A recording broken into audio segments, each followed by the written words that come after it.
Here's a quick video on the best baits and techniques to use while catching mud minnows. Make sure to subscribe and hit that like button, y'all. Hey everybody watching this video, thank you for tuning in to 904 Real Man channel. Today I'm going to be showing you how I catch mud minnows. I've used a lot of different baits, a lot of different techniques, and over the years this is what I found works best. The first ingredient, which is this dry cat food, doesn't really matter what kind it is. Second ingredient I use are these fish flakes, just basic tri-colored flakes. You can get at most pet stores, well, all pet stores, most grocery stores. And the reason I put those in, even though most of them come out when I first put the trap in, the flakes sort of set the scent out. As soon as I put that trap in, they're the first thing that sort of crumbles up, starts floating, starts smelling.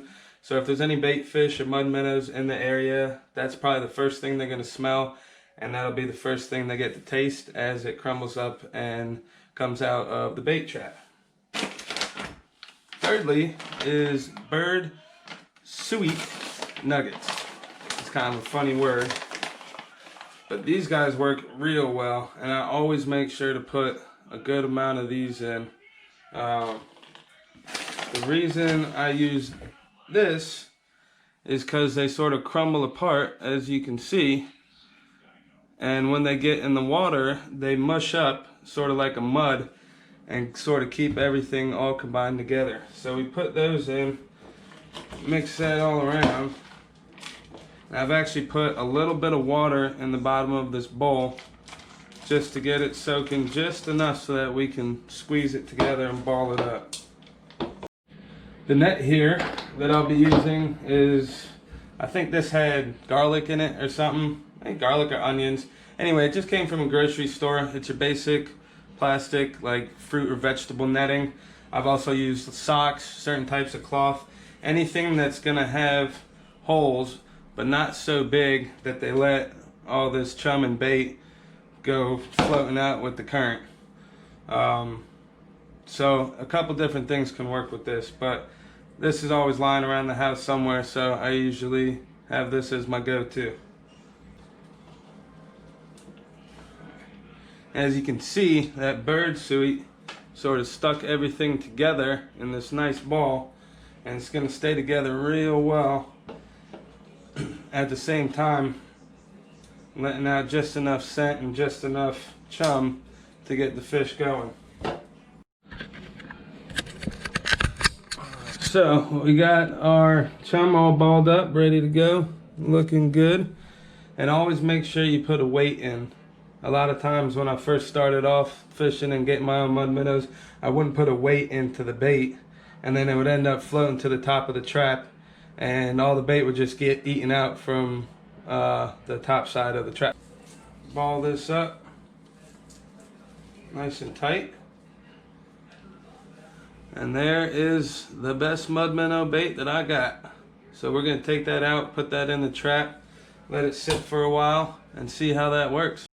And today's plan is to get us some mud minnows with the chum that we've just mixed up. Go take those out on the kayak for a little bit and see if we can get one or two fish and see what happens. So we'll get some mud minnows hopefully and get to go test them out. Make sure we got everything here. Got our rope. Make sure you have a nice rope. Make sure your knots are tied on good. Otherwise you end up leaving trash when your stuff gets stuck and you don't pick it up. So always double check that. Alright y'all, we have arrived at one of my favorite go-to spots for getting these mud minnows. And in fact, I already see some in here. The water's pretty low right now, so we're gonna put it in and probably wait for the water to come up a little bit and come back and check this trap and see what's in it. I already see a few little mud minnows swimming in there, so that's definitely a good sign. I chose this spot for a few reasons. One being is that it is a spillway and water just flows out through here, so when the tide comes up, a lot of these mud minnows and other bait fish get trapped up that way, and as the tide comes out, they start coming back into the creek. Also, This is a nice little deep pocket, so we don't really got to worry about the tide going up and down too much. A lot of times you set the trap somewhere that looks good, and then as the tide comes out, your trap is sitting above water and all your bait fish have died. You really want to make sure you don't do that. The third reason I picked this spot is we are right here on the intercoastal. So right out there is where all these fish come in. They come swimming up here, and then they get trapped in this pool as the tide comes up, and then we put our trap in and we catch them. So let's get this trap set in and see what we pull up. And our trap ready to go. Our mixture and that pyramid weight I had is in here. The reason we put that in here is a lot of times this bait wants to start to float. So if you don't have a weight in here, all of it's going to be floating to the top, and then all the fish can come out of the top of the trap and just pick out your bait, and it ain't going to work.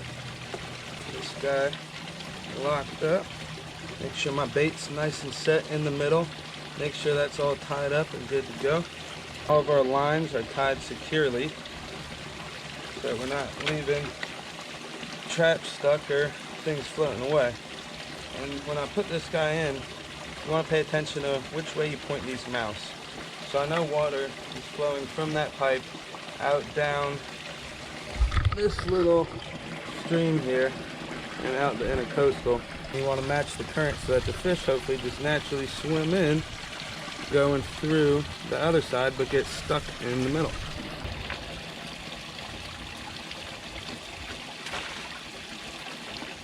Trap has been in the water about 2.5 hours or so.